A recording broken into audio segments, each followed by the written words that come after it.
Hello, everyone. I am excited about today. I'm excited about your questions here in the chat.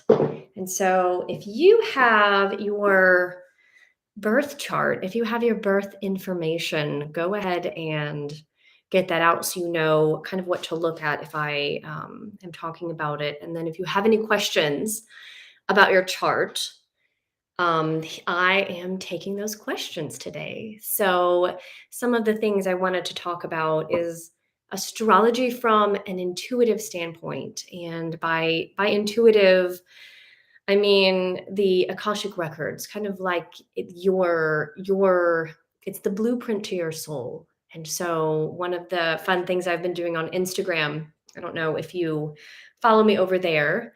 I am on Instagram.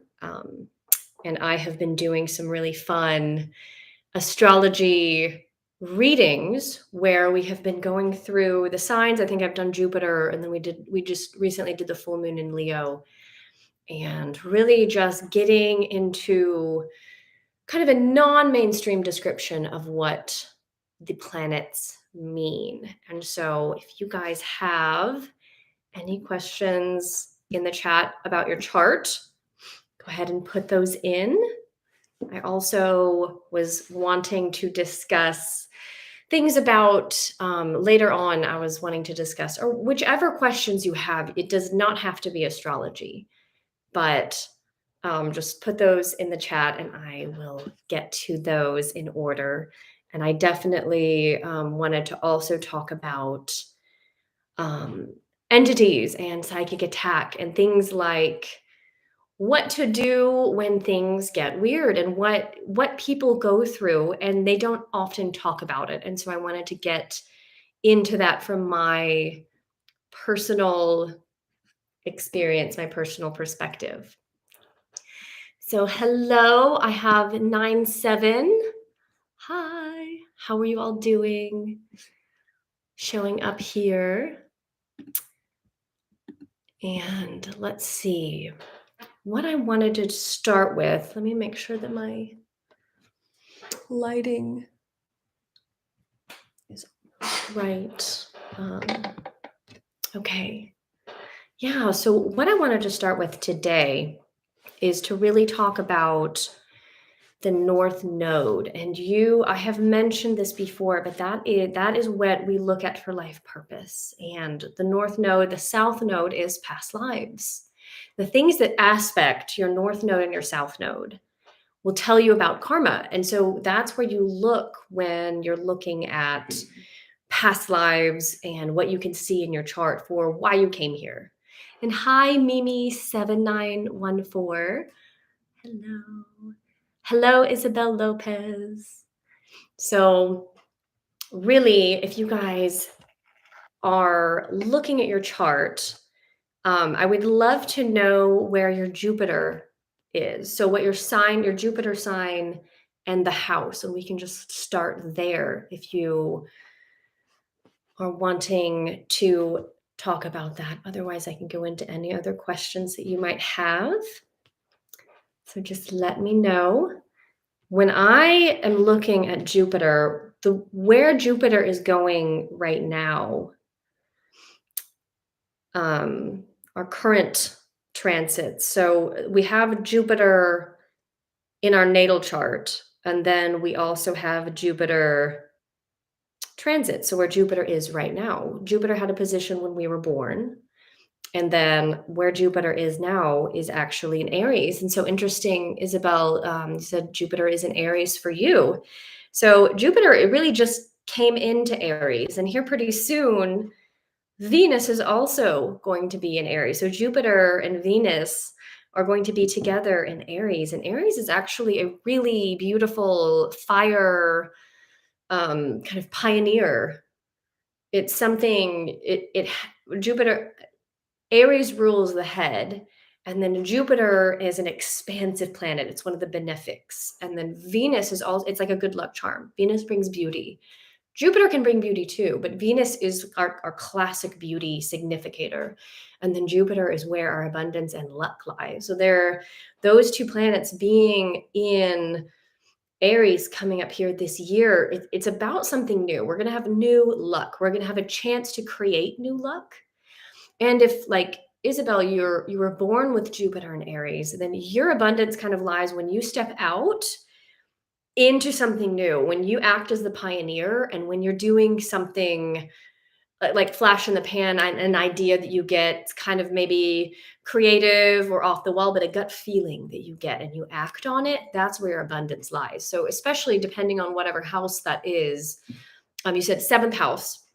Yeah, so seventh house, that's all about relationships. So you probably will find in love and in business partnerships, you probably find that you like to maybe take the initiative, or you have you like also creative partnerships. You like people that that get you, and you have probably flash chemistry where, like, oh, we get you, let's do this, I get you, I get this, and then you probably find that you do unusual or creative things, and that's how you create this chemistry. That's how you have fun together. And your business partnerships are probably the same way, where you like people that take initiative and you like people to notice your initiative.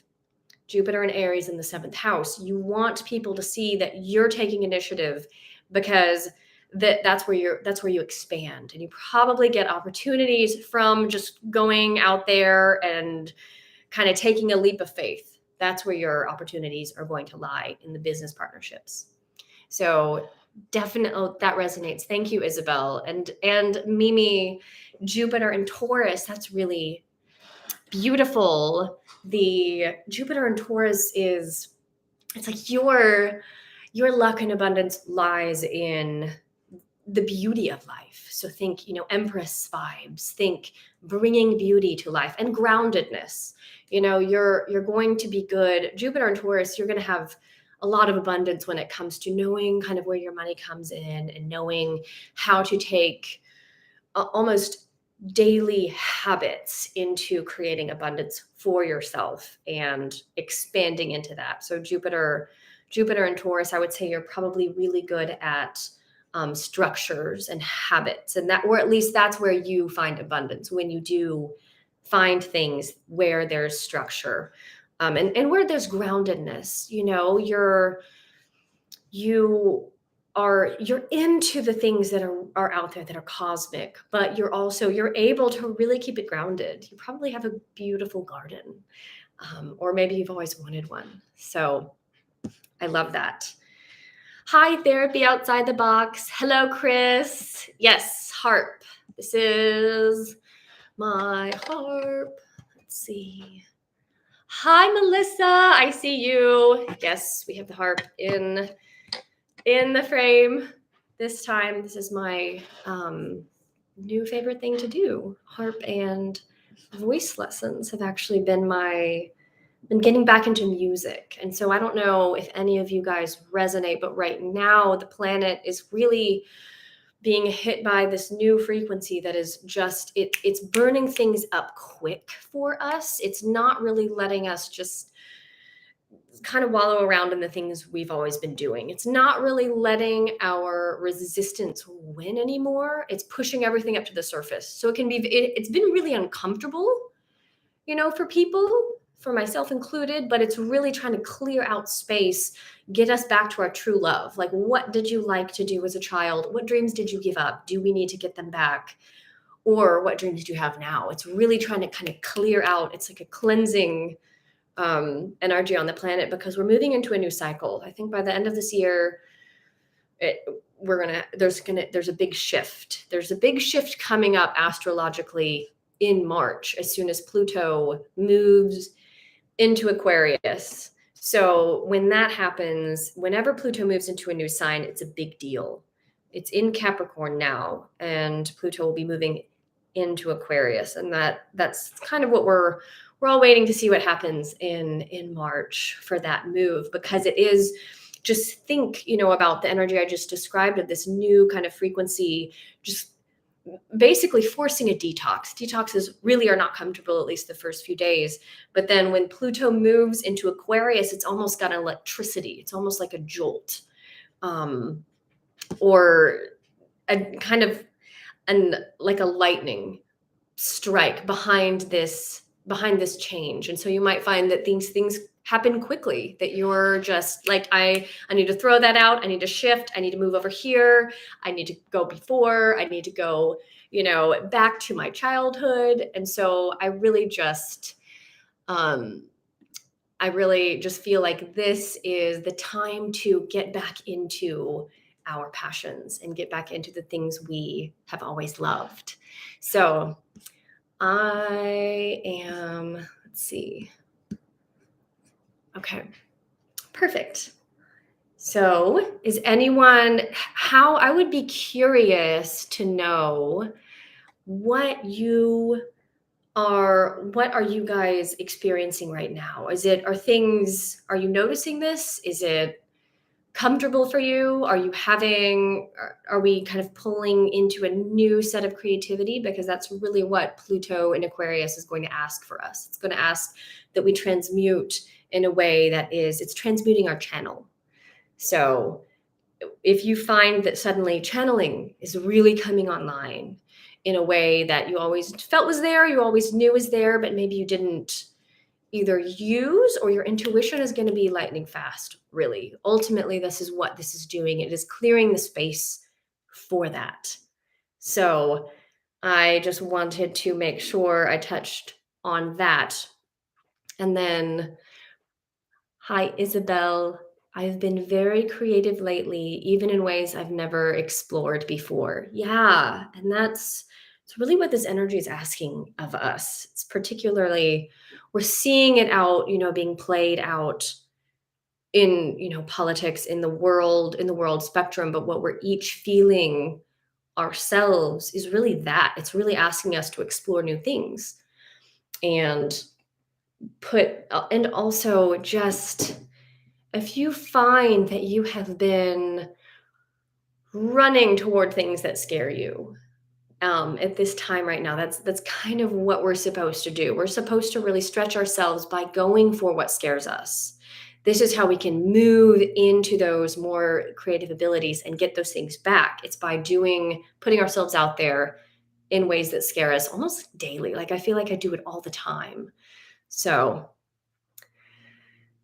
yeah, Melissa, I'm totally going back to my childhood, getting back to my childlike creativity. Perfect. I think that kind of energy, one, that's really Leo. That's a really Leo energy. But getting back to our dreams, like our really old dreams, not only nourishes the inner child and our emotions at the very most basic level, but I think it's going to be protective. I feel like it has a sort of um, protective energy to it. So I really like that.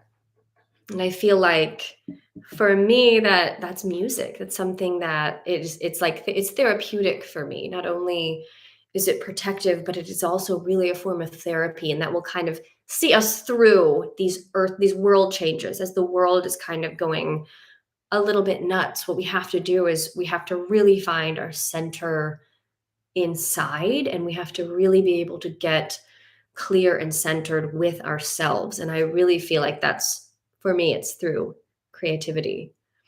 So perfect. If you guys have any other questions in the chat, I would love to get into those.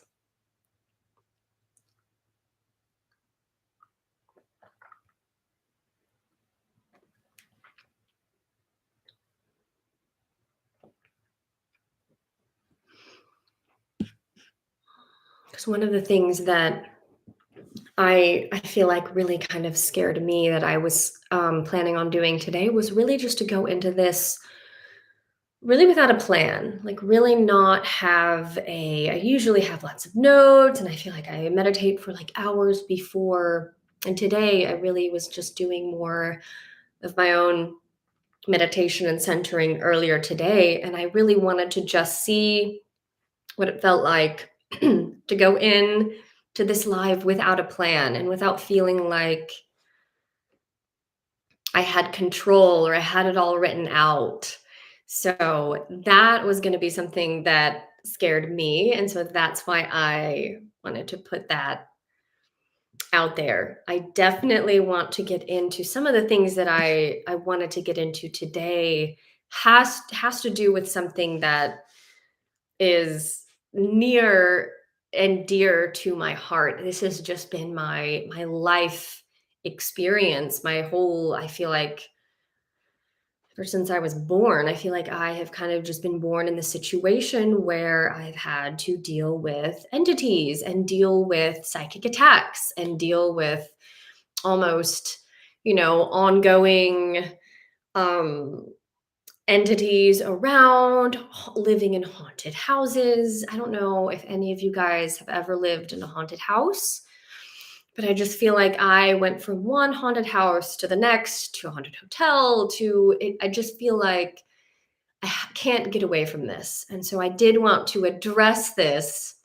And so this is also something I had planned to address, and it's just kind of coming out. It's kind of coming up now. So as I just go with that, I really wanted to discuss the idea of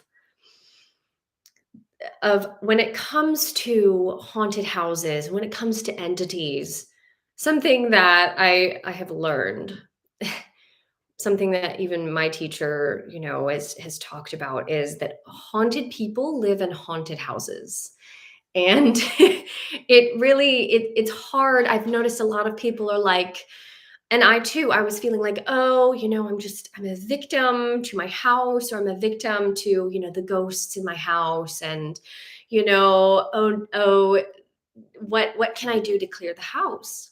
And so often I have noticed that people really, there's a resonance between what the people have, or what the people are carrying, what we're carrying in ourselves, and the spaces that we're drawn to, the spaces that we resonate to. So for me, throughout, my life, at one point we got kicked out of our house, not kicked out, we were renting, and they sold and closed the week of our wedding. And so we had to move out. I was trying to find a house really quickly. I had a beautiful synchronicity of driving by, found this house. It was perfect. We loved it. It was great. And then I've told you guys the story before, of the cabinet like opening on its own and just being like, the energy here is just really not good.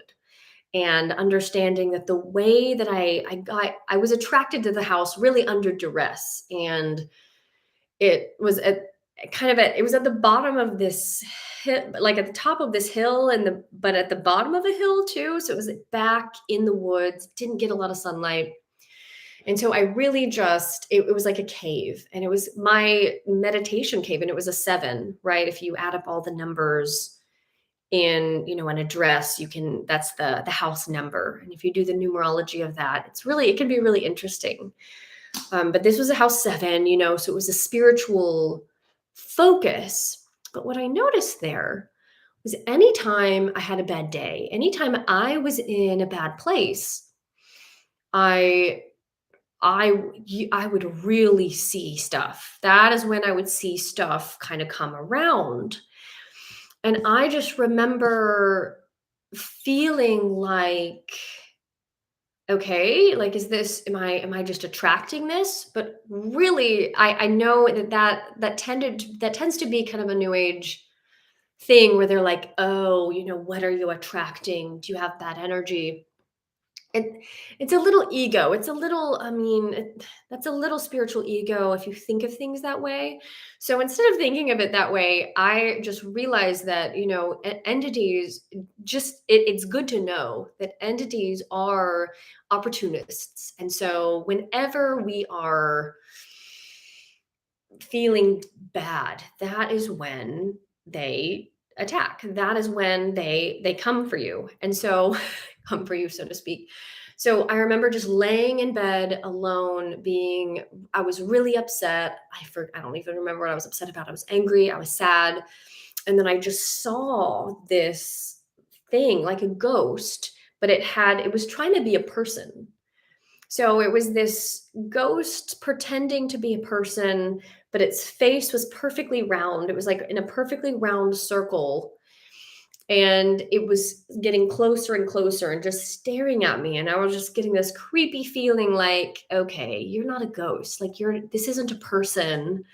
I i feel like I know kind of what's going on here, and yeah, I know what you're doing. And I just knew it was like my low state of being angry in a house that already had low energy. Once I learned about, the history of that house and that location, I realized, okay, and I started seeing more ghosts around, and my kids would start to see them and talk about them and describe them. And so the more I learned about the energy of this house, the more interesting it was to notice kind of when these things would come around. Because when I was feeling good, I wouldn't see anything. I wasn't seeing, negative entities or scary ghosts or sad ghosts when I was feeling good. So I was like, what is that about?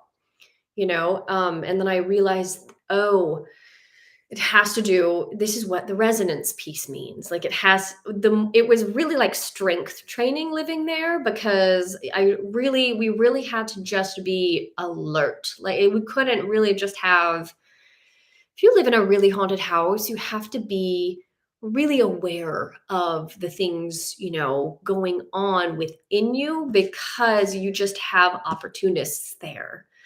The house already has negativity and trauma left behind in it. And so it's like those entities are kind of still there, waiting for a resonance, kind of waiting for food. They're kind of just like lolling around waiting for food, like hungry, sort of. They call them hungry ghosts sometimes.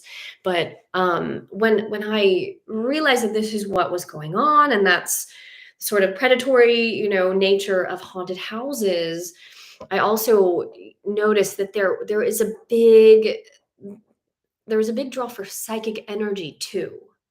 So the psychic energy is really what is another draw for entities or for um negative things. And so especially children. So children, especially psychic children, these all are it you really I just remembered feeling like, why, like, children just do not belong in haunted houses. It's just, but so many parents aren't aware, and oftentimes there is a sort of learning lesson that has to go on there. Either the kid, is psychic and has to learn about how to handle, energies, how to handle all kinds of energies, them, and how to handle their own as well as other entities, and to deal with those levels of infestation. And that usually is a sort of lesson for everyone.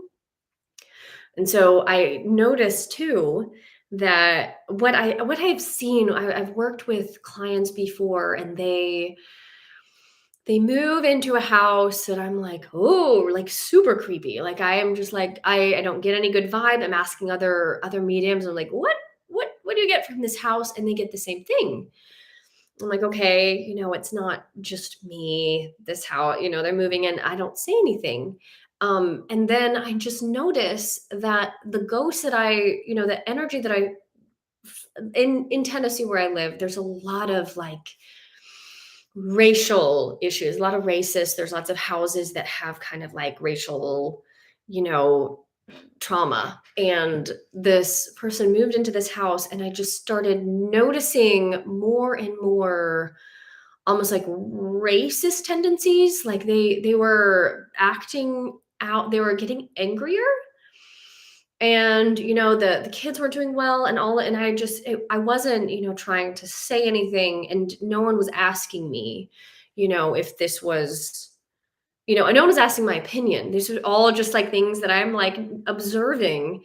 And because I've been there, and I remember living in a 100-year-old house as a kid, thinking like, okay, here goes, we're moving into an old house. So I just noticed that and so people can say like, well, it's already in them. And yeah, resonance is a thing, but I think people need to be aware of how entities affect us. It is at the level of the mind. And so, sure, entities come around and kind of just drop really all the time, good and bad. Really, spirits are, trying to, via resonance of the person, trying to influence us by giving us, ideas, words to say. It's really just how channels work. It's really how psychic people work. It's really how humans work.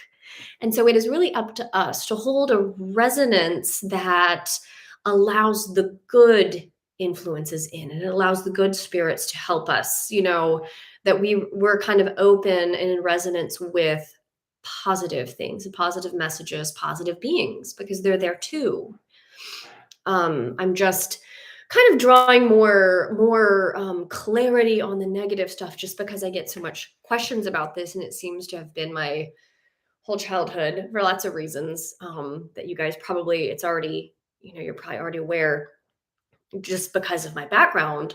So when it comes to entities, they affect us on the level of thought. So really having a mindfulness practice and being aware, okay, what is my thought and what is not my thought? Like, where did that thought come from? That doesn't feel like me. That doesn't sound like me. Those are the kind you want to really be aware like that, of what is you and what thoughts are yours, versus thoughts that might not be yours, thoughts that might, or thoughts that are not yours but kind of neutral. And it's not, and even say you have a thought that is not yours, stay neutral about it, because this kind of thing happens to people who are open. It happens to people who are psychic, especially if you identify as a channel or as a claircognitive. If it happens, you notice, oh, what is that? I don't think that's mine. Where did that thought come from? Stay super neutral. What you don't want to do is, you don't want to freak out, go into fear, get all worked up, or kind of what I used to do was I would let it kind of work me up. I'd be like, yeah, what about this? And then once I realized what was going on, once I'm like, oh, I'm being messed with, I'm being kind of worked into this cycle. It was almost like cyclical thoughts that just weren't productive, not constructive. It wasn't taking me anywhere, and it definitely wasn't going up. It was definitely just kind of keeping me stuck. And so if you just notice, that the thoughts are, that you're just having thoughts that are either intrusive thoughts, or thoughts that are, in a cycling pattern, or that just keep you from sleeping, or just keep your whole energy and your mood down, that's a symptom of, entity. And there's different levels. I'm not talking about possession. Possession, when someone is like taken over, is extremely rare. Those are extreme, and these are so rare. And for that to happen, you would have to have entertained such a strong level of negativity for such a long time for possession to happen. So just so you're clear, there's different levels of this. And really, I'm just talking about kind of the basic, levels of just entities messing with us, because it happens. And I want psychic and spiritual people to know this is what they do. Like, these are their tricks. So they're tricks. And you guys don't get freaked out like I did. Or you guys don't let it kind of take you for a loop like I would do, because before I realized, oh, I'm kind of just being taken for a ride, it really did not help me. And I was just like, why am I struggling? Why do I feel so tired? Why do I feel so drained? I mean, I was having kind of like thyroid symptoms, physical symptoms, because, the mental plane affects the emotional plane, affects the organs. So, the acupuncturist can even kind of find the point of entry sometimes for entities because of the meridians. And these are minor things. Just think of it as like, like bugs, but when we're working on lifting our vibration and keeping ourselves clear, suddenly these things become important to look at. So, yeah, I love that, Melissa. I totally needed to hear this right now. I've let things get me worked up that don't even involve me. Yeah, same, same. And I really feel like this happens. I let things work me up that don't involve me when I'm not living for a dream of mine. Like if I kind of set down my old dreams just because life happened, modern society happened, and singing no longer was fun. Music was no longer fun. I moved to Nashville and nothing is fun. It's all a business now. Like when I set that down, I didn't realize how depressed I was. Like I didn't realize that that's what that was, that I no longer had my hands on a dream anymore or on a life purpose or a passion. And it doesn't have to be a career or profession. I just mean something that we're doing, something that we do every day. It can be a hobby. So that is where I think when we kind of abandon a piece of ourselves, that weakens, I think, our system, our aura. And that's when we can be affected more. And Sam 3. Hi, Sam 3. Wow, that sounds so like what I go through. I literally shake my head to get rid of the thoughts. That's cool. That's a good idea. Yeah, that's a good idea. It's like an anchor to kind of just physically remove and physically show what you're doing energetically, what you're doing etherically. I love that. I know some people in meditation like do movements in meditation because it physically shows that they're getting into the flow, right? And these are really very helpful things. I'm going back. Oh, I missed one. Isabel Lopez. Is there a way to remove entities from a haunted house?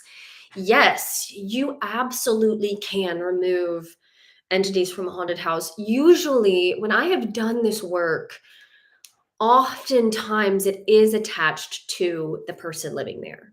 So that happens a lot.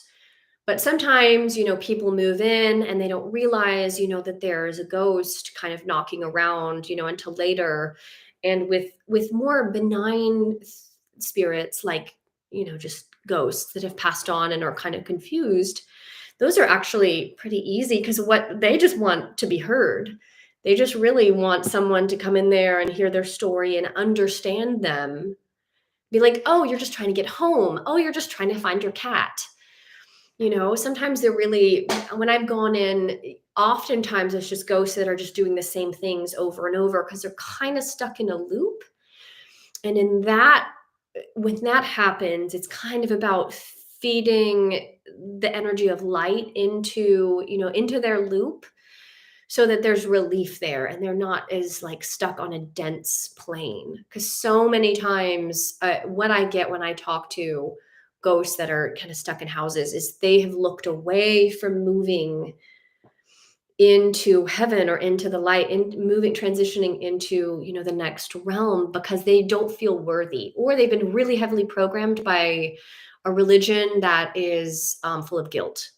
And so they feel like, oh, well, I won't get into heaven, so I'm just going to stay here because they feel bad, like they've done something bad in their life, And so I am always that is a theme that keeps coming up that I see a lot. It's actually just a lot of guilt-ridden religious program that keep people sitting in the rocking chair knitting because they'd rather do that than because they're afraid of hell. And so it's that fear that I think I just think fear in itself is just a crime against humanity. So the fact that so many people have been programmed with fear about the transition that should be a celebration is, I just think, one is very detrimental. But then usually it has to do with like a mental mediumship where I, kind of talk to them.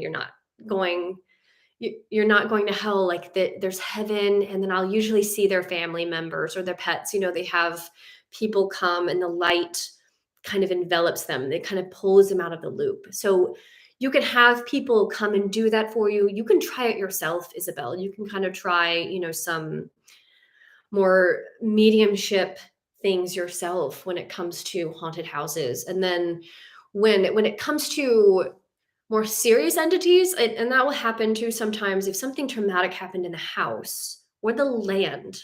I grew up on a place where we built a new house, but it was the land that had seen the trauma. The land had seen a lot of murder. And actually, my house here that I just described was the same, where it was more the land had soaked up a lot of trauma.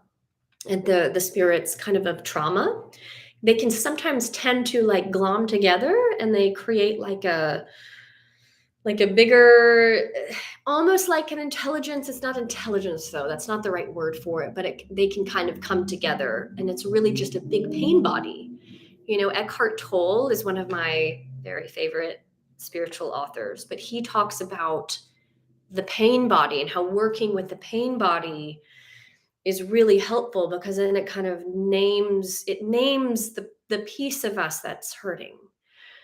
But when, a big trauma happens in the pain body, it like you have lots of pain bodies that are stuck, and they can kind of glom together into almost like an intelligence or a creature. People will label them with all kinds of labels, demons, blah, blah, blah. And it's usually just kind of like an astral level, stuck mass of shards. That's how I see it usually. And I mean, sometimes it can resonate and, attach to people, if the person is not doing any work, if the person is really, really not, doing any work, and they're really, any of their own emotional work, that is when, these things can kind of like glom on, but they can't stay. It's not like a full possession. It's almost like a hat someone like puts on and off depending on their mood, but they're able to clear it quickly. But when these things are kind of around, it does make it a little harder to feel good in the house, right? It feels harder to feel good on the land or in the space. And honestly, what I have done the most is to really get a hold on, when I grew up, there were a lot of Native Americans standing around. That they were the trauma, they were the murdered ones. They had been, murdered, and they were standing around, and it was a lot of their trauma, and listening to their stories, listening to their life, and connecting. They would come in and tell me their stories, connecting to their stories. And then actually my parents had like a cowboy and Indian scene above their mantle, and I'm just like, oh, like, why'd you guys pick that? Like, this art. Just one time I come home for Christmas, I think, and they had switched it out for a scene with teepees, and there was like a Native American scene.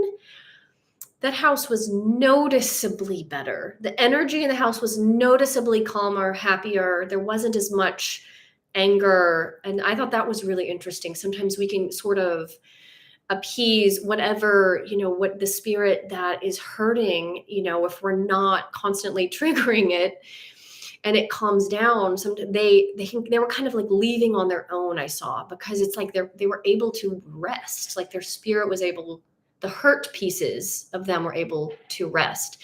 And so especially, for those of you, because you guys are very intuitive and lots of you are healers. And so especially those of you that are, doing healing work, it's really just the same. It's really just the same. You're just doing healing work for, things that don't have a body.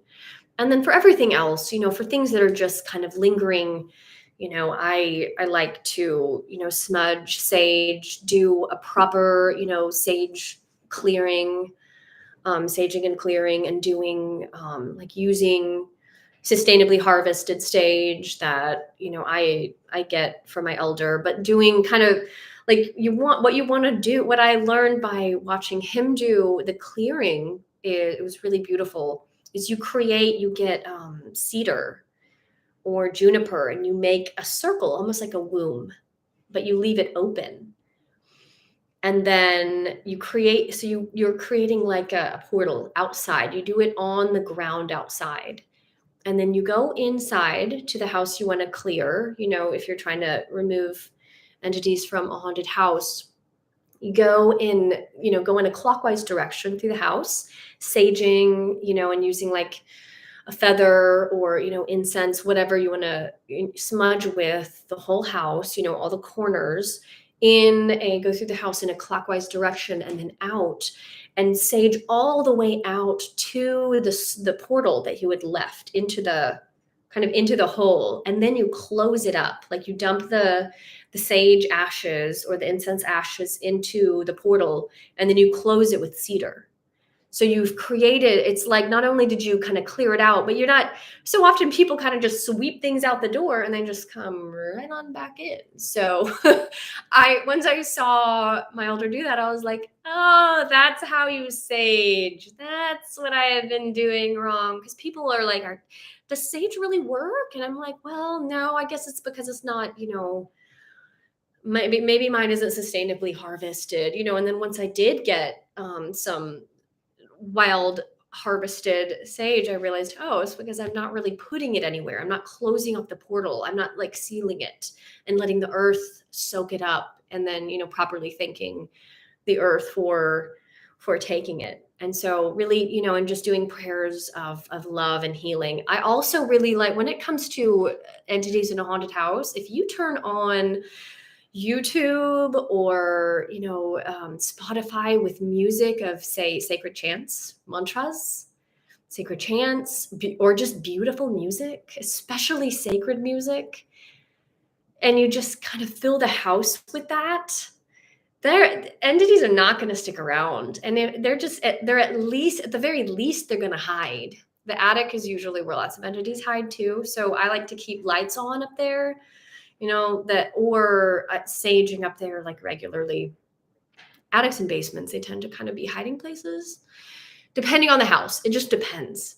But really keeping on beautiful music. I mean, if you keep it on like all day for a week straight, things are going to be noticeably different, in there. And then after that, it might just be about maintenance. So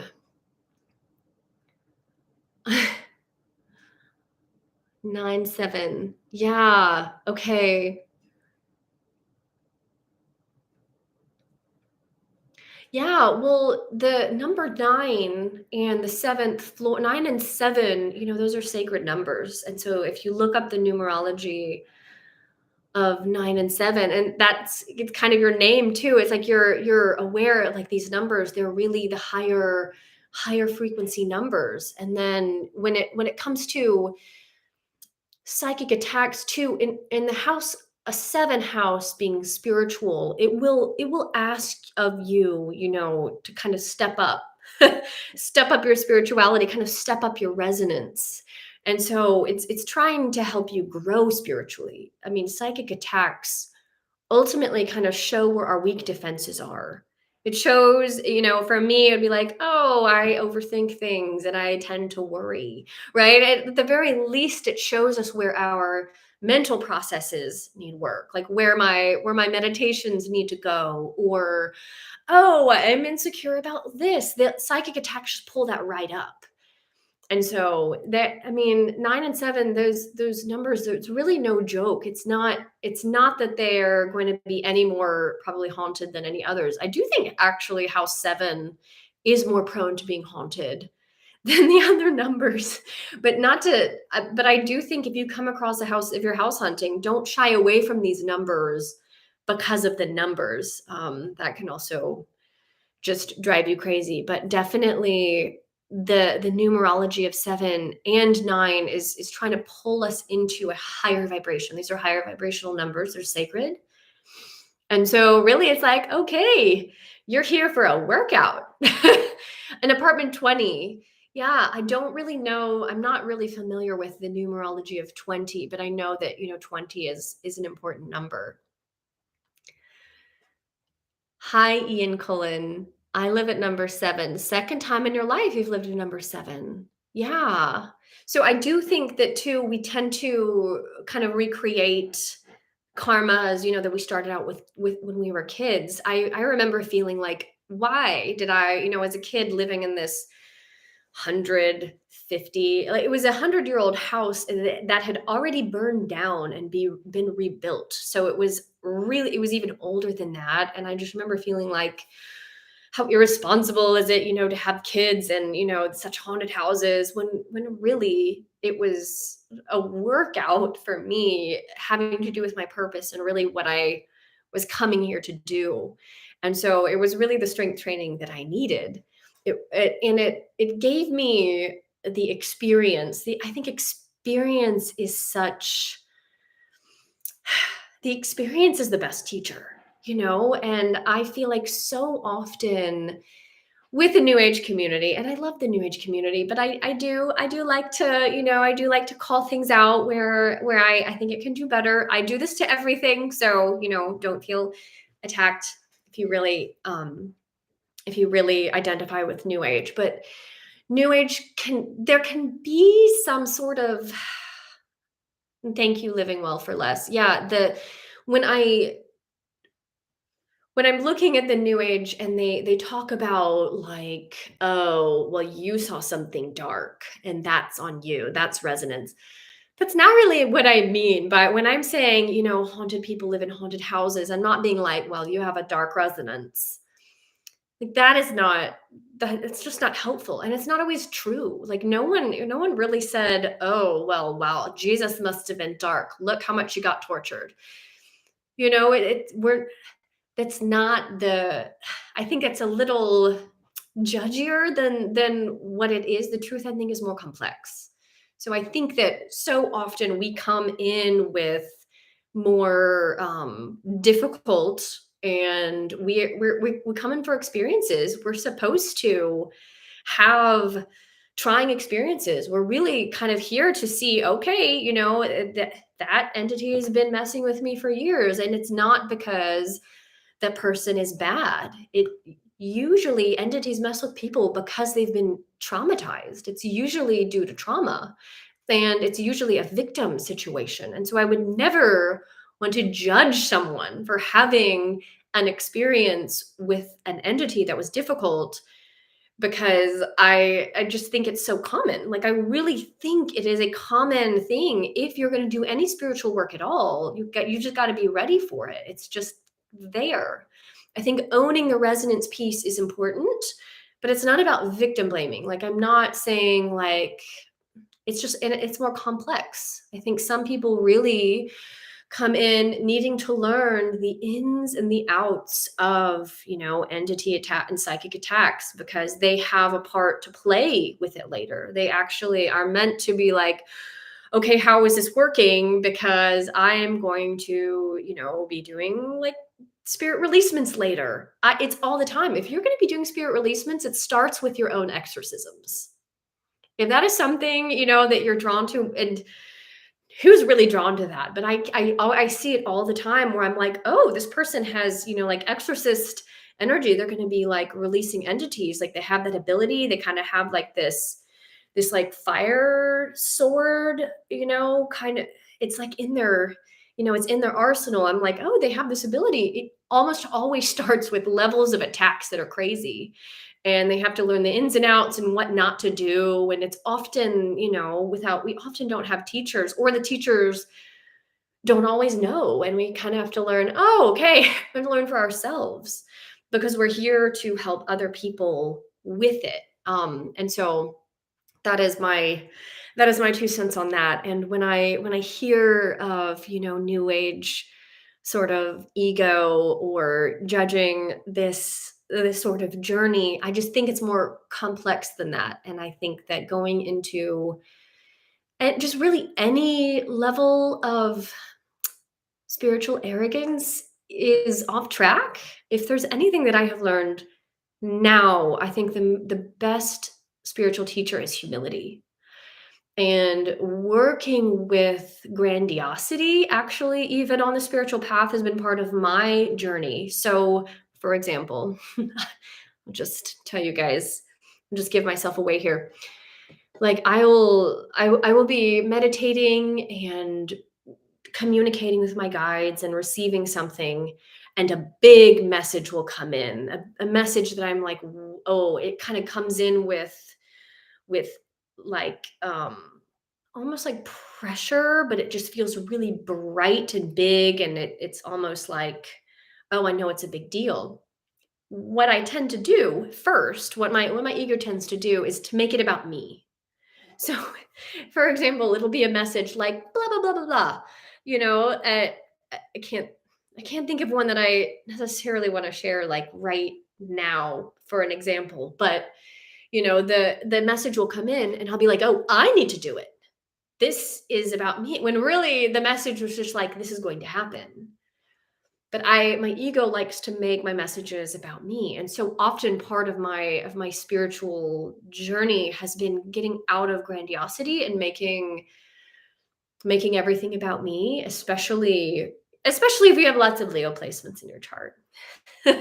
So that's really how Leos are supposed to be because you're so heart-centered. But anyway, the idea of humility in spirituality is something that I don't see a lot in new age stuff, and I wish I saw it more. So I'm just gonna say that.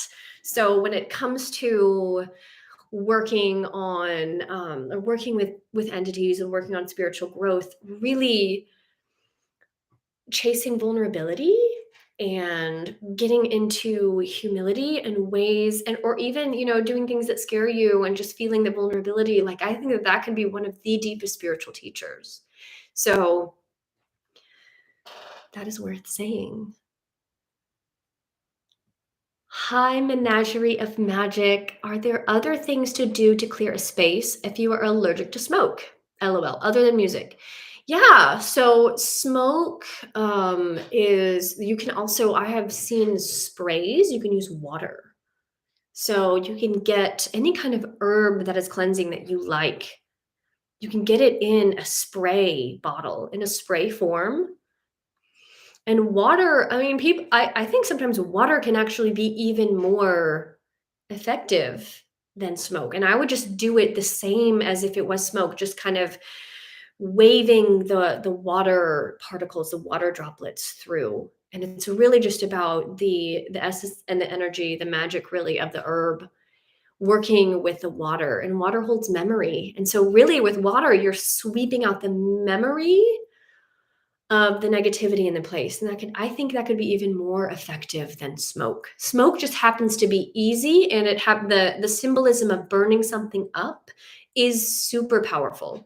But I think water can be just as powerful, especially if you're able to kind of sweep it out into a body of water. If you happen to have like a nearby body of water, that could even help. So maybe you could even do your circle and put water there, and then just kind of add that water, and so it has a draw and it's connected to another body of water that will carry it away into cleansing energy. I feel like that would be really beautiful. Um yeah, definitely. And so just the things that I have learned about this, um about cleansing over time, has just been really powerful. I've had to learn kind of the hard way. And I've read a lot of books on it too. And I've read a lot of stuff about, I read the book, what's it called? The Exorcist's Handbook. And I was like, wow, this should tell me everything I need to know, because I was really curious and I could just see this stuff in my house. Like, well, what do I do with you? Do I need to do a full on formal exorcism? Let me research this. And looking into it, I realized they actually named the town that I was living in Brentwood. They're like, actually, the lady goes, Brentwood, Tennessee is one of the most haunted places that I have ever been. And I'm like, wow. She'd been over to other countries, and still she named Brentwood, Tennessee, the city I was sitting and reading it. It's very interesting.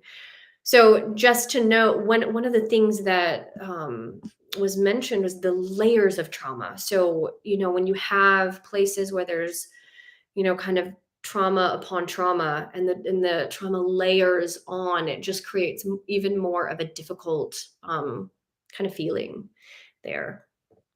But the what I learned from that book was, rather than needing to do formal exorcisms, that didn't really work for me, actually. I had an experience with a client where, I went out to her house. I took my teacher with me because I knew what I was up against. I knew I was not prepared, to go up against kind of the attachment that she had. And I could see her trauma, and I knew it was so intense, God bless her, that I could just see the attachment, that I was like, I just, gosh, maybe if there was like 20 of me, then I would feel comfortable doing this. But in what I do in these situations is I just really ask my guides, like, help me,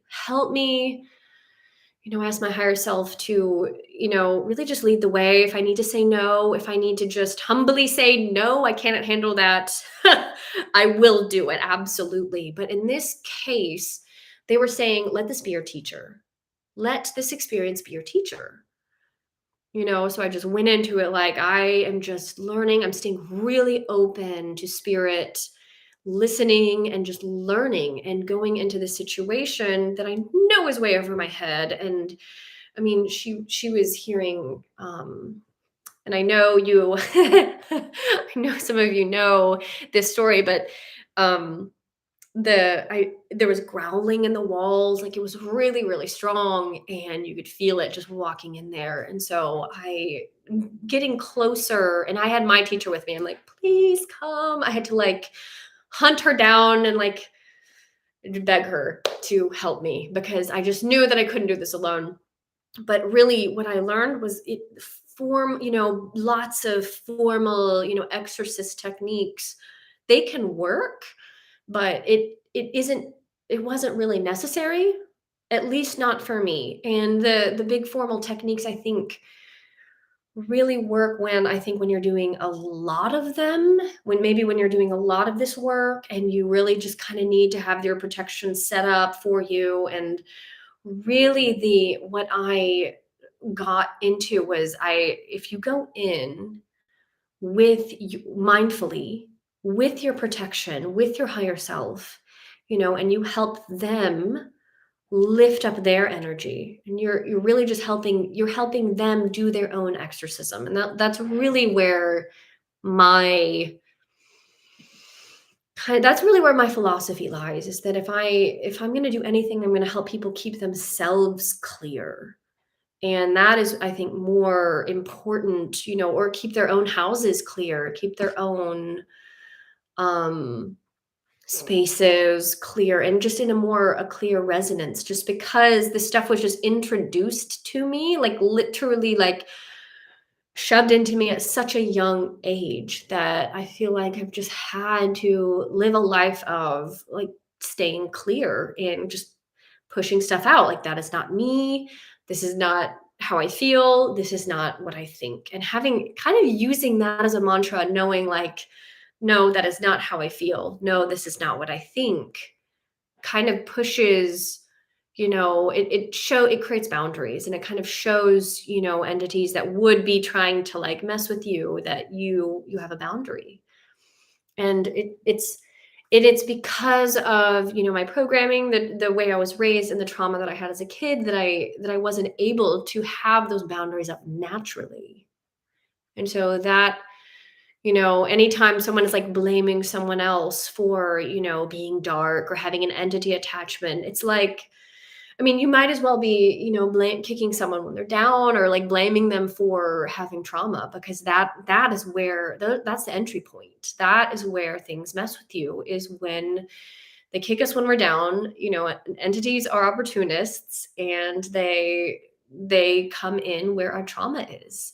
So all of that to say, I went in there really just open, without kind of taking my teacher's lead, letting her, just kind of watching her. We had a whole, she had a whole ghost finding system, where we actually found where this entity was hiding. And so it was like kind of staying on one wall, like behind the kitchen, and going up and like in the attic. And we just realized that, like, okay, it was like hiding. And then it would kind of come on and off of the woman as she was talking, and we could kind of just see, what was happening. And really, and this is what I also have resonated with too, is helping her with her mental patterns is what ultimately, like my teacher worked with her later too, helping the mental pattern, helping kind of push it, keeping the mental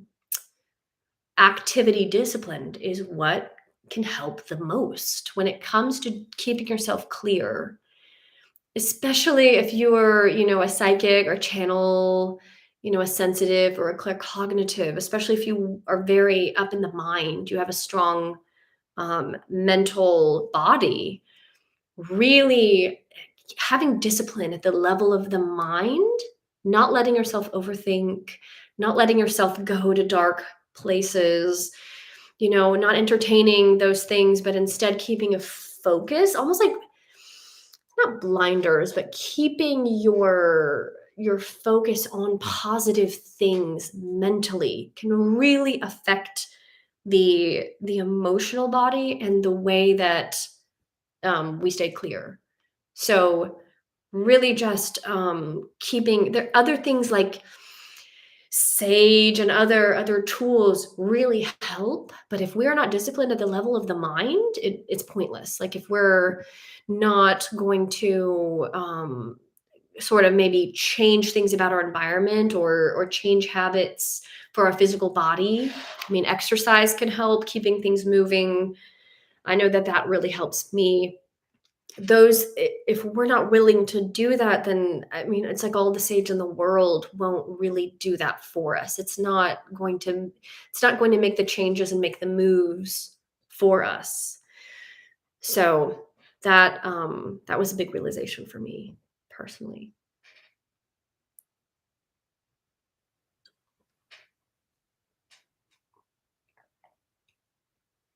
And thank you, Living Well for Less. And thanks for being a more neutral teacher. I felt a lot of spiritual confusion lately. Yeah, well, interesting. What kind of spiritual confusion? Because I feel like this topic, that I'm talking about is really, it can be kind of confusing, and it really is there's just a lot of different things that people are saying about it, and definitely a lot of I just think unclear teachings when it comes to teaching resonance. There is there's a lot of personal responsibility, but it still boils down to trauma. So it's really addressing your trauma is the number one way to clear yourself, to clear your house, to clear your body, to keep, and to resonate, right, to the best, to your very best and to your highest purpose. So really, and you can't go wrong working on your traumas, looking at these things. Hi, Ian Cullen. I had a quite funny thing happen once. I was chilling on my bed and doing some meditation or trying to, and happened to see what looked like a garden gnome scurry past. That's fun. That's really fun. I feel like I've definitely seen gnomes. I've definitely seen fairies. I used to see fairies a lot more when I was young. When I was young, I feel like I saw them all the time, but I was really thinking about them all the time when I was young. Um, Gnomes too, garden gnomes too, but more so fairies for me. But definitely I feel like they take the idea that I got was that they take a form to show us. One, when I was in kind of an altered state of consciousness, I had a tree swing, and swinging would kind of lull me into this, like alpha wave, and I was just feeling good. And that's kind of when I would see things. And I really feel like it's nature spirits that take a form to spread joy. Like I really think that they do that to kind of to lift your heart, to be like, oh, look at that, to remind us that magic is possible. I mean, nature is really very magical in itself, but sometimes I think nature is like, well, fine, I'll just take a crazy form just to remind you, of the magic in this world on Earth. And so I really love I love gnomes and fairies and nature spirits. I think that they are a really beautiful part of life, that they remind us of magic. Because for me, intuition development was all about nature. It was all about getting back to nature and kind of soothing the nervous system, soothing the traumas, really just getting it back into a meditative space so that I could get into practicing intuition, and then also practicing the cool things that I got into, like astrology and other modalities. There's a lot Ian Cullen, there's a lot of trees and green spaces where I live, so I figured maybe my living space on a parallel level is occupied by a family of gnomes. That is my theory. I love that. Yeah, I mean, and you're in the UK. There was something very interesting about my time. I lived in Germany for a year, and I will say everyone, it was Berlin, it was a city outside of Berlin. Everyone had a little garden gnome in their yard. And I remember feeling like that was just such a magical culture to have everyone kind of on the same page about these little garden gnomes. They all had them in, like, outside their front door, and everyone was really gardening. There was like a culture of gardening, and there was just a connection to the land there that I felt was really beautiful. And so I just felt more gnome, honestly, more gnome energy in Berlin than I really do here in the US. So I don't know if it could totally just be me. I saw more fairies here in the US. I see more fairies. I've seen fairy horses. They're like this big. And sometimes little fairies riding on their back. It just kind of depends on like what state I'm in. And I will still see gnomes, but nothing like when I was in the UK, like not in the UK, when I was in Europe, when I was in Germany. I do wonder if there is like a cultural, um, there's like a cultural magic to it. And in Germany, they had it was almost like just local lore that they were trying to build this new Berlin airport, and it wasn't working because it was on land. And I think this might have also happened somewhere else. Maybe it was Norway and not Germany. I don't remember, but everyone knew, the townspeople knew that the little people, I think they called them something. Like, they weren't gnomes, they were like, I want to say 2 or 3 feet tall. The little people came out of the mountain and did not let them build their airport. And so it didn't happen, and they couldn't get it built. So I always felt like it was really interesting when you hear about little people, they in the mountains.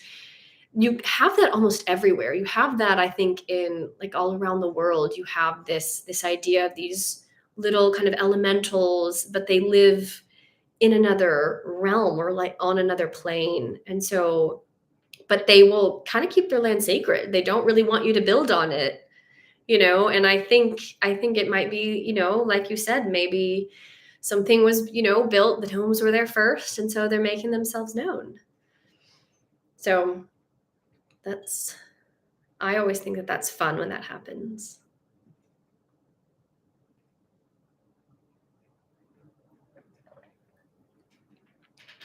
Okay. So another kind of thing that is really just coming up about astrology. Well, first of all, are there any other questions that you guys have about really any of this, any of the things I was talking about? I've gotten so many questions on the topic of entities and psychic attacks that I really just wanted to get into that today. And so I hope that I did a good job and was thorough with that. But is there anything else along the lines of astrology questions, or of your chart, or really any other spiritual topic that you would like me to talk about?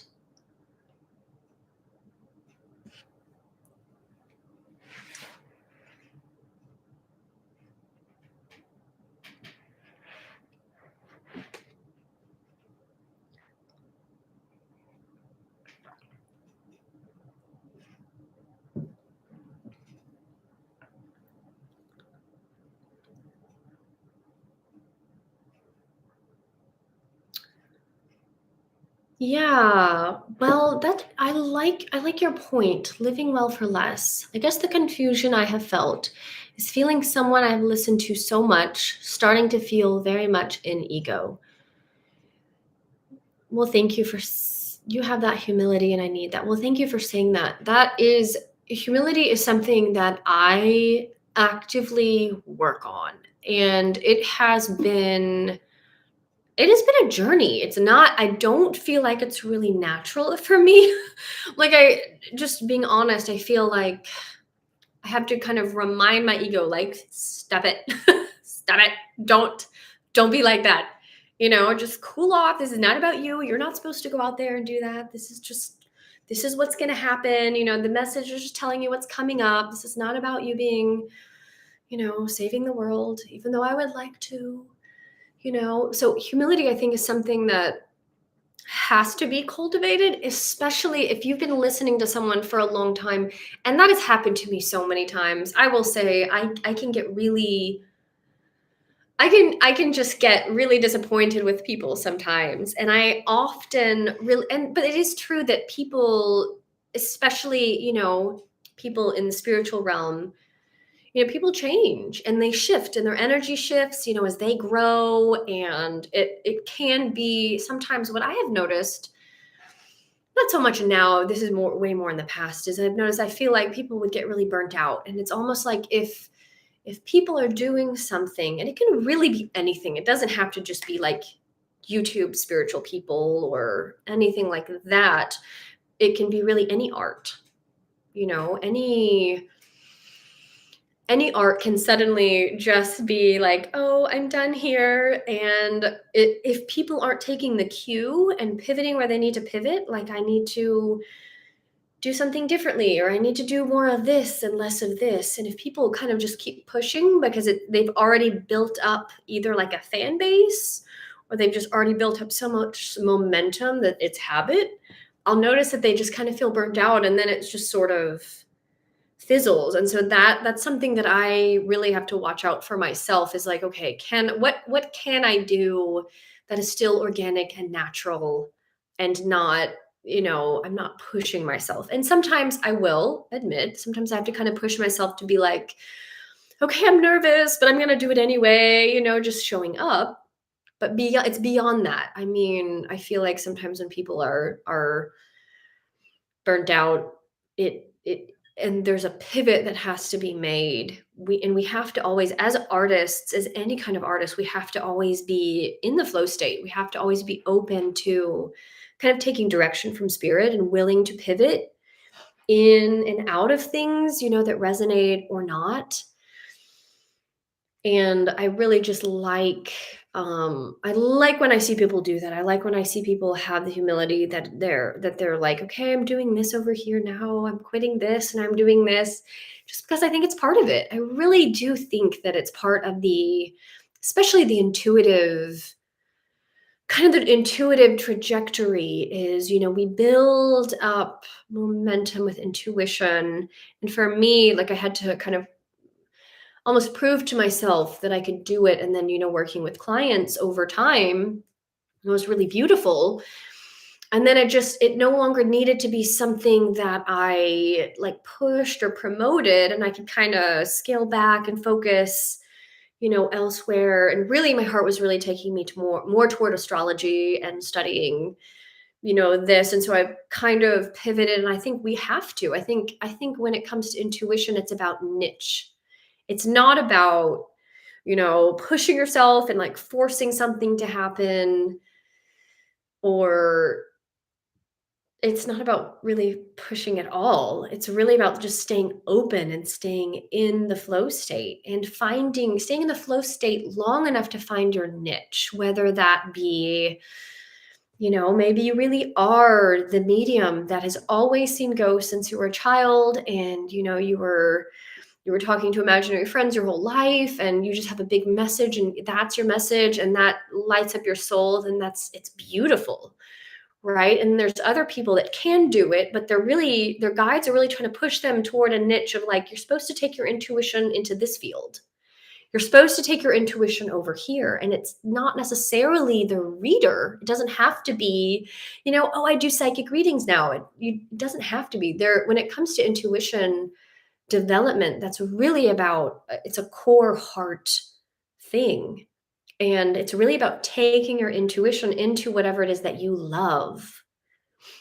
So for me, I loved intuition. I was the kid that was like sitting in the elementary school lunch tables, and everyone was telling me their problems, and I was sitting there and I was, mediating people, and I was always the kid that was like trying to mediate and trying to tell them, oh, this is what I feel like you're feeling, and this is what you're feeling here, and I understand how this feeling is making you do this, and you just felt this, and so you did. And I was always kind of that kid. And so it came out of me naturally when it came into the healing arts. But I think really when it comes to, being in your flow is to really think back to your childhood. What kind of kid were you? Were you the kid that liked, to sit in front of everyone and perform? Then maybe you do need to open, get on YouTube, get out, put yourself out there and get back into that makes you feel alive. Get in back into that energy that puts you out there, that scares you in those good ways. Were you the kid sitting in the back corner, like with the guitar, that really just liked, get on SoundCloud, start putting your music out on SoundCloud. No one has to see you. It's not about, a performance. It's about getting that music moving.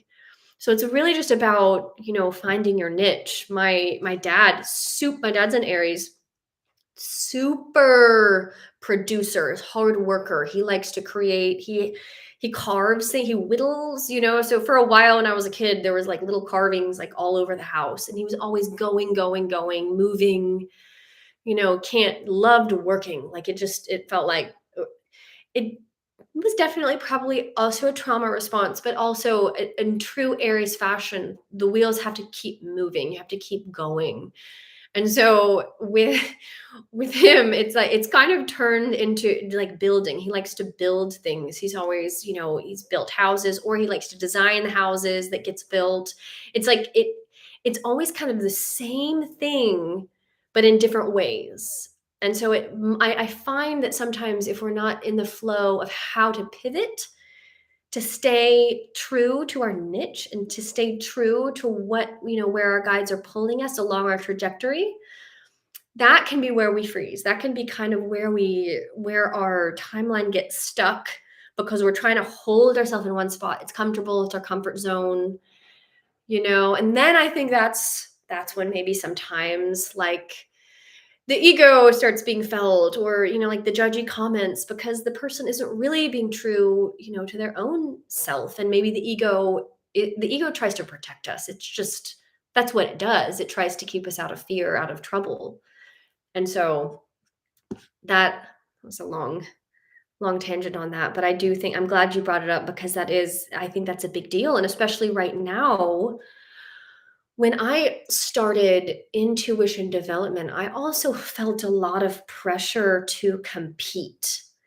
I don't know if that is just, part of my chart, because that's there, part of like the Leo pieces. I'm a Gemini sun, but a Leo moon. And I feel like, I don't know if that was just me, but I do feel like there is an aspect of spiritual competition that I think is really unhelpful. And I don't think enough people are talking about it. I really wish that, the the idea of competing with people, or like proving yourself, or even really making it a performance, And it was really just about the energy of the people that I had seen perform. Their energy was really competitive and, and that I think that was the anathema of intuition when I discovered it for myself. And so I just want to say, like, if you're, going down the intuitive path or you're following, intuitives and you start feeling, never in a million years would I want you to feel that you have to compete or be good enough or, any of those things, because it's not, intuition should not be a performance. I felt so good. My ego was so wrapped up in being and getting things right and getting names right and, talking to spirits, and people were like in awe. And my ego really liked that for a while. And then I guess I just did it over time. Ego finds other things to attach to. And I just think that if you have a good mindful handle on the things that your ego does, the places your ego takes you, then you don't let it take you for a ride. The ego doesn't pull you around. I really feel like competition in intuition, there's no place for that. There's no place for that here. We all have our own intuitive niche. It's just about finding it. And I feel like right now, current society, especially with Pluto moving into Aquarius, we don't know what those niches are. Some of these niches we haven't even found yet. We don't have the blueprint for the ways in which people are going to come out, with their spiritual gifts and talents. And so it's like the old teachers are, they're not all going to make it. We're creating new blueprints for the ways to use our intuition. And it's such a good thing. And I feel like what is really, I think, coming up, for me is um herbal alchemy, herbal alchemy, astrology. I feel like these old arts and midwifery. So it's like alchemy, astrology, midwifery, like all of the old, kind of the old ways that, the old things that women were killed for, really, in the witch hunts, to be blank, um, to be blunt. Those are the things that are really coming back. They're creating like a resurgence, and it's really about using these healing modalities to reconnect with the earth, to reconnect with nature, which is what reconnects us to our intuition. So it's those modalities that I think are really going to be, I think earlier it was the medium that was really important and really fancy, and everyone wanted to be the medium. And now I really think it's the people that are in, I think it's the herbalist. I think it's the people that are in, these healing connected positions to really heal souls that are going to be the next new thing. I think midwifery, home birthing is going to be a huge, like, new healing modality. Like, I think babies are going to be coming into the earth in a whole new way. It's going to be normal. We're going to normalize homeschooling. Things like these are all going to, it's already so shifting. But I think we're going to have schools that are completely different. The kids are going to come in completely different. It's all about that Aquarius phase. Pluto is transmuting us in, the way of Aquarius is Uranus. So you have like that, the electricity, humanitarian. It's the new child, and it's the way that we are going to support these new children and support this life and help from the ground up. This is how you combat entities ever, is you just turn to what you can do right. You don't think about about battling what's wrong. You don't battle an entity. You can't fight fire with fire, right? It has always been, turning inward and being like, okay, what can I do right? And so if you're looking at a society, where mind control has kind of gone mainstream, the only thing you can do is to create safe spaces for yourself, and then, connect with other people doing the same thing and kind of create what you do want within it. And it starts with the self. It starts with kind of with meditation. And then from there, you can start creating, you get ideas, you get divine inspiration. That is how you get divine inspiration. And that is where you're able to find it, like the clues, really, making connections with like-minded people. Like once you get clear within yourself, the divine inspiration, oh, I should try this, right? And then you start taking those lessons. And then the teacher says, oh, you should, talk to this person. They send you that phone number. You get the guts to make the call, right? You call them, and then suddenly you're out on a job. I mean, these things are how it happens. It starts with the divine inspiration. So it starts inside. And I mean, that's what my guides, told me, is when it comes to, what's going outside in the world, what, like with war, all of that stuff, they were like, look, the children are going to, they were like, just like what I did as a kid, working with kind of these, being forced to work with, the dark, how shall I put it, like the dark kind of black underground operations going on, connected sort of to the military people, all of that. The stuff that they were having us do is just a human ability. This is just a psychic human ability. They were like, it's the children that are going to disintegrate all of the mass weapons around the world. They were like, they're just going to do it psychically. And I was like, oh, okay. You know what? Duh, right? So if we just let it be simple, and we kind of hold a happy, really just like a happy vision for the world, and then we focus on our hearts, and then we focus really on our backyards, like we focus on gardening, we focus on connecting to the land, we focus on healing ourselves and our corners, our communities. These things have huge impacts because we're healing the ways that we're bringing in children. We're healing the ways that we are raising those children. We're creating a new society that is not, I saw that orb, that is not going to put up with the things that we have been forced to put up with because of trauma.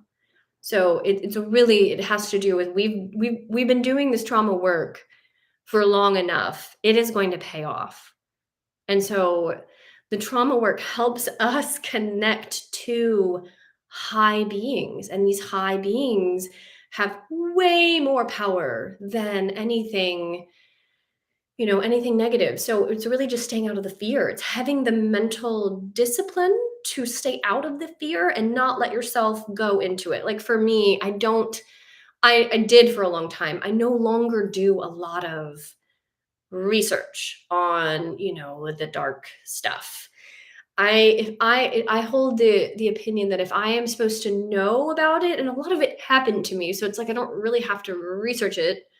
I don't have to research it to believe it or know it. So it's more of like, if a memory needs to come up, it will be there, and I will have the tools to integrate it, or I'll go get help. I'll go, to my my therapy people, or I will, you know, I don't need to, like, I don't really need to focus on it because I focused on it and healed myself for so long. It's like the healing is happening. Life is healing. Like life heals us. My teacher told me the other day, she's like, trust your life. Trust that your life is pulling you into the experiences that you need. And if we trust our life, that is also a form of intuition development. Intuition is all about trust. It's self-trust. And trust is the first thing that goes when we're traumatized. So I realized that when it comes to trauma healing, it had to do with me healing my ability to trust. I had no idea how to do that. And I remember being like, how do I trust? How do I love? What even is love? I don't even think I know. I mean, these basic questions, these are the questions to be asking. I had to be able to set my ego aside to be able to do that. I'm just incredibly humiliating. And then to kind of sit in that and breathe into it, that's part of the work. But being able to feel those vulnerable lows are what healed me. That is what helped the stuck things release, and then it's almost like the calm after the storm. That is when some of my biggest dreams came back to me. Some of my biggest inspirations came back to me was after I allowed myself to be really vulnerable and be just really truthful about how much I was hurting and about how I felt in that moment. And so that's part of the ongoing process, part of the ongoing work with intuition development and with healing yourself to remain in your intuition. So I just wanted to just share that with you all, and hopefully some of this resonates, some of this helps, so that you guys don't feel like you're out there feeling crazy or, feeling bad alone, because you're not. We're all kind of feeling this in our own way right now. We're all being just called to deeper healing, like healing older stuff that I was like, "Nah, I was okay with that." And what's happened is, since letting go again, it's like intuition is a process of letting go over and over, and being able to let go again. Even though I'm in a position now, where I have clients, and I still have to remain teachable and still be able to let go and let myself feel, and being able to do that over and over. And I think remaining teachable is what the heart is about. That is what remaining in the heart is, remaining humble and teachable. And so I I like that whole I like that whole angle. And I think lots of people have different ways of healing and of staying in that place. But that for me has been my teacher. I really feel like the different signs actually have different intuitive abilities, different teachers. Um, I feel like I would say, so Aries, when it comes to the intuitive abilities of Aries, and this is really more for Aries suns, but if you're a woman, it's Aries moon. So sun rules men and the moon rules women. So oftentimes women will resonate with their moon sign more than their sun sign. It just kind of depends, but that absolutely is a thing. But I think for Aries, you have, so in Aries, intuition is going to be fire. It's gut level intuition. You're just going to get it. It's probably either going to pop in as an idea, or you're just going to get this gut feeling and you're going to want to act on it. And acting on your impulse is going to be the Aries intuition. It's like this brilliant, you're getting it before like a snap second before other people get it. So that's acting on Aries intuition. Taurus intuition is, I love Taurus intuition. Taurus people are like, I just love, they're so unique, but they kind of move and they feel into it. A Taurus intuition is going to feel very empathic, and definitely you're kind of feeling into it. Does it feel good? Taurians have to kind of follow the Venus. You have to follow the beauty, follow what you admire, what you think is beautiful, and what you think feels good. And that's kind of where Taurus intuition is going to be. You're always going to have the ability to ground something, to ground your intuition, because that's just where you lie. But it's just like, follow the beauty. The Taurians are going to know how to make something beautiful and how to grow something out of nothing. And so Taurians have that ability. A really cool intuition. Geminis are going to be the claircognitives, the channels, the people that really identify with books and knowledge. And they're going to be there. Geminis are also they call them the twins, so they get a bad reputation for being two-faced, but really they have it's like their feet are in two different worlds. So you have the Gemini is like the shaman.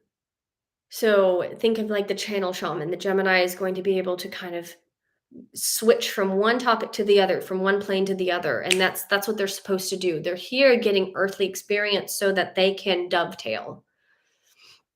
That's what I think Gemini intuition is. And you love a good, book roulette. Um, let's see, the Gemini so Cancer intuition.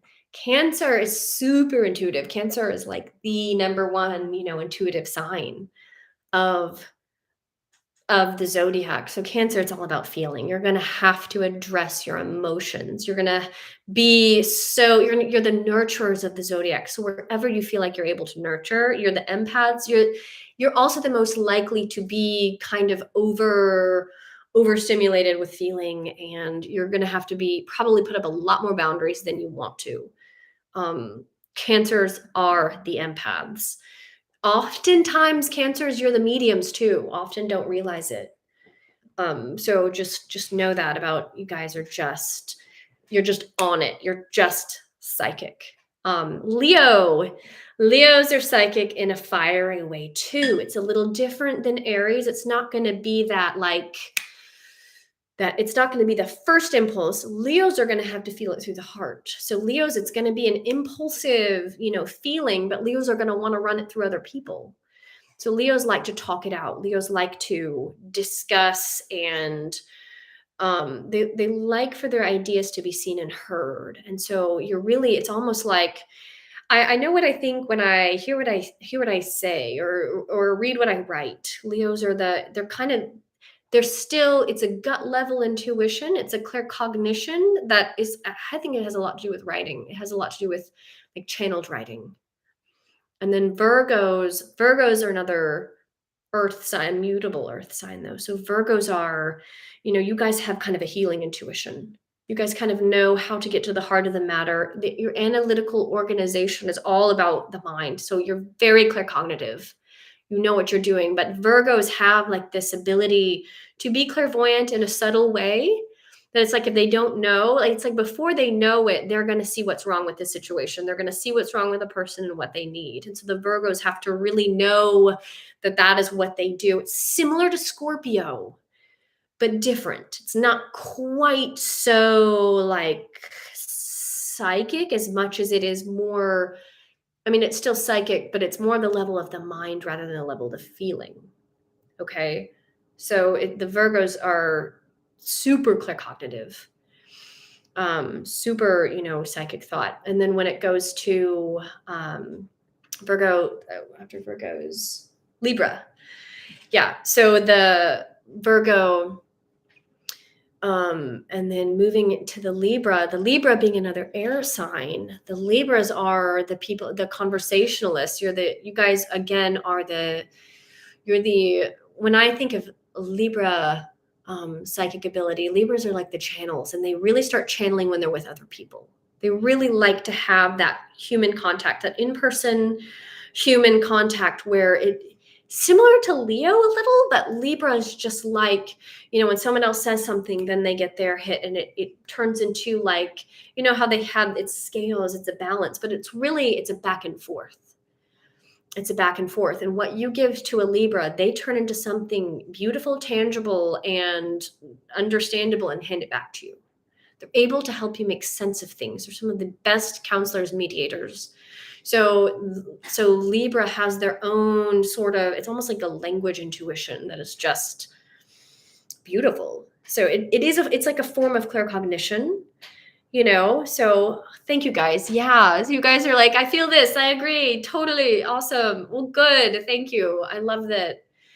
Yeah. The moon in Cancer, that's a super, super psychic placement. If your moon is in Cancer, you are like the psychic. You are psychic. You have to know that about yourself. You should totally develop it. You should develop it. 9/7. Get into intuition development and really, let yourself feel, but also learn, what is you and what is not you. So, and then the Libra sun. Yes, Blue Alchemist. Absolutely. The Libras, you guys, as soon as someone says something to you, you're like, yeah, I got you. I got you pegged. I know everything. You guys are brilliant. Like Libra suns. That's funny. And then Cancer Sun, emotions are strong. Yeah, Cancer, when it's a Cancer Sun, it's interesting. Cancer Sun being different than Cancer and Moon, where I feel like Cancer Sun, it's like the emotions tend to be bigger. It's like the sun kind of illuminates that emotion, where the moon lets the emotions kind of just stay inside, like stay under the surface. So just, know that can be the difference between you, um, between a Cancer moon and a Cancer sun. So yeah, so the next one is Scorpio. So Scorpios, super, also very, very, very psychic. You guys are psychic at a feeling level. And it's a gut level, sort of like Aries. And gosh, I don't know why. That's just, I don't know if it's the fixity. It's just what I get. I just get that, it's a feeling. It's not so much like fiery. Um, it's not, Scorpios don't get like a fiery intuition, but Scorpios get like a feeling, like just, it's like a feel knowing. You feel it. I feel this, and you just, you hold on to it. And Scorpios are luckily really good about feeling the depth of the situation. You go straight to the depth. You guys basically are the psychic surgeons. And so just, Scorpios know that you're the empath, but you're also the clairvoyant. You also can see things, it's just, you really see through everything. You see through everyone. And it's like your first feeling is accurate. Your first instinct is accurate. And so really being instinctual, those Scorpios just have to really allow themselves to be instinctual in their life and act from instinct, because that is what's leading you into, the correct moves for you, the correct actions, and the correct things for your life and for your happiness. And sometimes the Scorpios just know, it's like the first feeling is accurate. Sometimes it's a fixed thing, but sometimes the Scorpios have to remember, that their first gut instinct was correct, and not to question that. Don't let yourself go into like any, spiraling about that, but to keep it. So how is ascendant Scorpio different from sun, moon Scorpio? So ascendant Scorpio is going to be really obvious to people. People will be able to be like, you're a Scorpio, aren't you? You're like, no, I'm not. But really you are. You're an ascendant Scorpio. But sun and moon Scorpio is, the sun will be more, it's kind of like your overarching theme to you. Your a moon and Scorpio, that the things that aren't exactly as obvious as when you're ascendant as Scorpio. It can be more obvious. People will really see that. People will, usually be able to like, oh, you might be a Scorpio. People can call it more easily. That's just what the rising is, what we show to the world. And the rising is what we're trying to stay on the positive polarity of our rising sign rather than the negative. We're trying to overcome the negative polarity of our rising. All the signs have a negative and positive polarity. And so what esoteric astrology says is that we're trying to come in using our sun to kind of overcome the dark side of our moon, and then fully embody the positive polarity of our rising. And so there is a little, so I think it's with the sun being in a sign, I don't think we show as much of the negative polarities unless there are other planets in that sign too, right? So it always depends. You kind of always have to look at each chart specifically rather than make these blanket statements. But yeah, the ascendant Scorpio, you're going to really want to be focusing on, how to embody the positive Scorpio and how to really kind of overcome, any of the more negative traits of the Scorpio. And then let's see.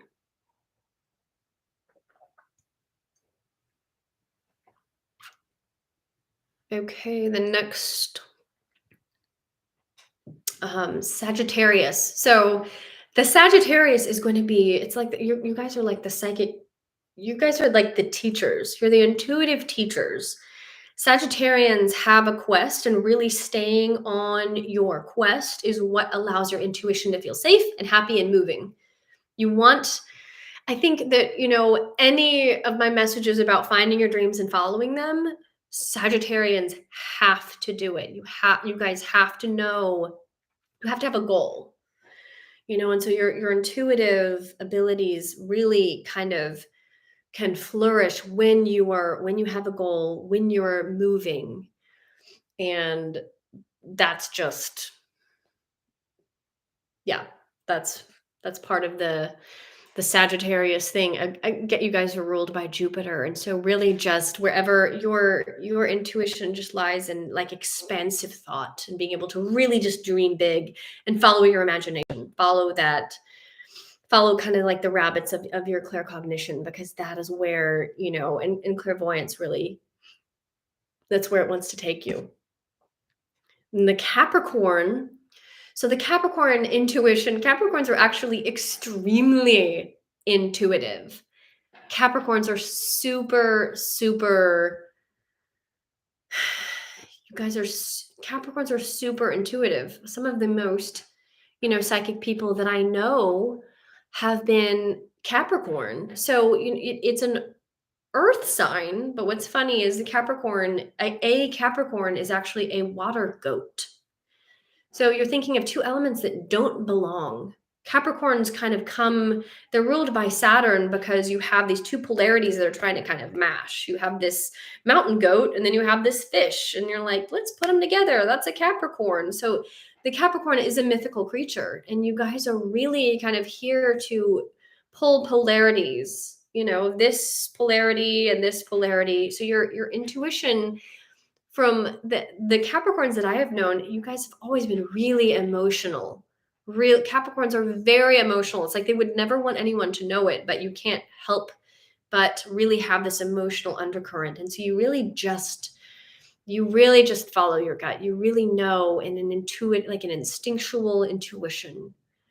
And your emotions lead the way. If you're crying about something, it's a no. Right? If you're excited about something, that's a yes. You have to, learn to honor those things. The Definitely it must be the horns being like psychic antenna. Yeah, I mean, it definitely the Capricorn is going to be, you're just not going to really see them coming. You're not going to realize that they're that, psychic. The Capricorn is on the Capricorn Cancer axis. So the Cancer is kind of the opposite to them. And so where the Cancer is like all watery and, kind of no boundaries, the Capricorn has made the boundaries, right? And but the Capricorn still feels it. You guys have made boundaries. You're usually good at making boundaries, but emotions can really overwhelm you. And so just know your empathic nature and feel through it, and just let yourself kind of dissolve any walls. The boundaries are probably just going to be there for you. You probably have those naturally, but feeling that out for yourself, like really, really feeling out your empathic nature is going to be a good thing for, a Capricorn for a Capricorn to do. And then Aquarius, you guys are just Aquarians are, the lightning fast, lightning bolts of thought, like the super channels, the super claircognitives. They know exactly kind of what to do. It's just like kind of they'll just fly out of their mouth, like, I hope that's right. It's just, they're the channel. So they're ruled by Uranus. So the Aquarian is just going to kind of know what to say in the moment. You're going to know exactly what to say. Like, you never really catch those people always know what to say, or they're messing with you because they enjoy saying the thing, like it. They in native culture they call it sacred clown. The heyoka. The people that are there to kind of say things to trigger you, to like ultimately heal you. Ha ha ha. It's also funny. Like that's kind of the Aquarius. That is what an Aquarius oftentimes can do. But they're really brilliant, really like inventors, builders. They're the people that like to create what is in their mind. So I think they're really often clairvoyant. It can be like clairaudient too. The way I often see clairvoyance and clairaudience together because seeing and hearing comes in together for me. And so I feel like just because I haven't really mentioned clairaudience, psychic hearing, I think the people that I have a very clairaudient. The people that I have noticed are clairaudient are a lot more are the Aries, are kind of the fire signs. So the Aries, the Leo and the Sag. And so those tend to be a lot more clairaudient, than maybe they even realize. But clairaudience is something you have to develop. If you like music, you are clairaudient. Now, clairaudience is developed by listening. It's hard to listen in a society where no one has ever listened to us. I mean, when we have boomer parents, like where no one listened to you as a kid. No one listened to baby boomers either as a kid. Like my mom, it's like children are to be seen and not heard. Our whole society is built on really not listening to other people, but being individuals and, paving your own way. And so really about to get your clairaudience back, it's about listening really deeply, really getting that back, because once you learn to listen and you learn what it's like, the clairaudient comes online fast. It's really loud. Sometimes clairaudient people can be kind of loud, so sometimes y'all notice a lot of like businessmen that are like really big and loud. I'll be like, oh, he's a clairaudient, because sometimes they shut it down and then they have to overcompensate by being really loud because they think, they just want to be heard and they can hear people, they can hear what to do and say. And so it's all about being heard and kind of pushing. So there's people that are really loud, like especially in men, clairaudient. Not always. They're also quiet men are also clairaudient too. I'm not pegging them, but I know that oftentimes when men are overcompensating, it can be like a clairaudient thing, which I think is really funny. Mimi, that's what your dad would say too. Yeah, that's I mean, yeah, isn't that lovely? That's funny.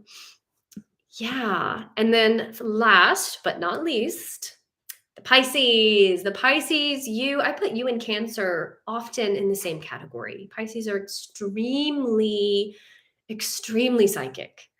And you're ruled by Neptune, and you're the last sign in the zodiac. And so the psychic ability of the Pisces is really very creative. It is going to be through your creative energy. And so just however you can just get that moving is how you want to do it. It rules the feet.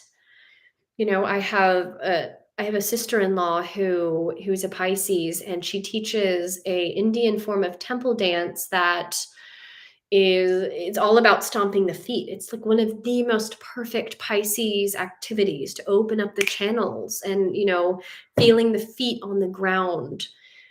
And so I do think again, like that is why, in some cultures they would, it's about stomping, it's about dancing, it's about feeling the feet on the ground, and because it's like opening up that channel. And that's really what Pisces is all about. It rules. And so it's watery, but it's also it's Neptune. It's also super creative. It's about, music, art. You have to have these things. I mean, that is where your intuition lies.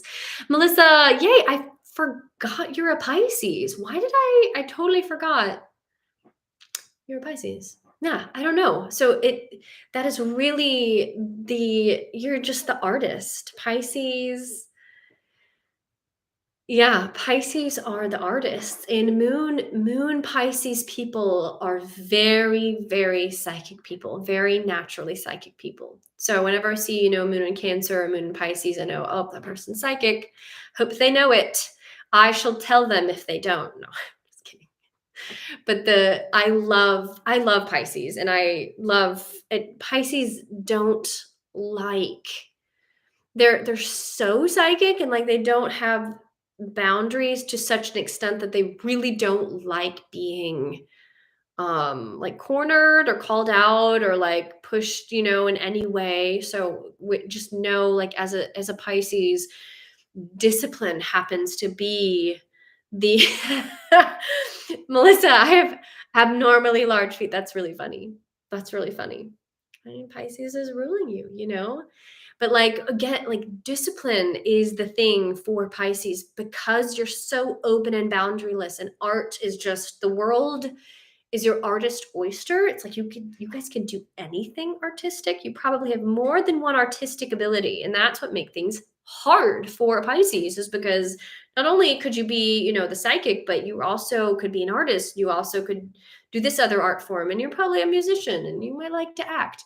I mean, actresses are Pisces all the time. It's just one of those, and musicians are Pisces. Pisces have to have the discipline to be able to be like, this is what I love, and then narrow the focus. Geminis have a lot of that too. There's a weird, not people wouldn't say this, but there is a correlation between Geminis and Pisces. I think that they're a lot alike. It's the mutable quality, and I can fit in all realms, and it's the multi-talented, and it's the, you guys are interested in deep. Pisces is interested in deep spirituality, and Gemini is too, in a different way. We just kind of come around it, where Pisces might just kind of know it. Gemini will like read about it and be like, oh yeah, I'll pick that up and remember it forever. And then, so there is like a Pisces and Gemini connection. Yeah, another weird like correlation is, well, you can always correlate signs along their axes, the opposite of that sign. There's usually a connection, but some of them have odd connections. I know that Aries and Taurus, like, you would not think that they would work. And usually the signs next to each other aren't awesome together. They're really not. But Aries and Taurus, I have seen over and over, there is like an odd sort of camaraderie. They get each other. They get each other. They respect each other.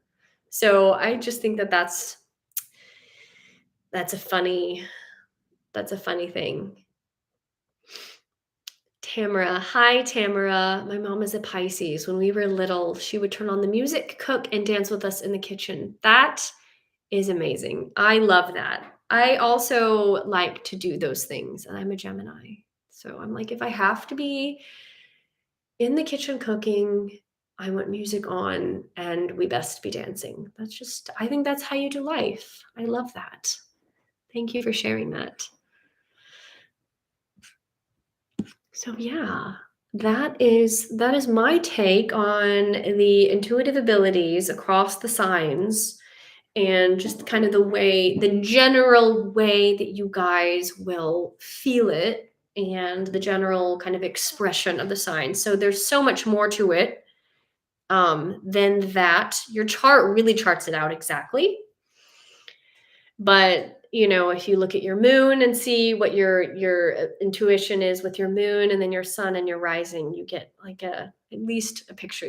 Jupiter too. Look at where your Jupiter is as well, to find kind of your intuition style for sure. But awesome. I have had so much fun talking with you guys today, and talking about all things intuitive and clearing, and entities and resonance and intuitive astrology. So I hope you all have a beautiful night. Thank you all so much for being here and blessing me with your presence and your energy. I'm just over the moon. You guys are beautiful, and I'm just sending you all of my love. Thank you for being here. I hope you have a great night. Bye.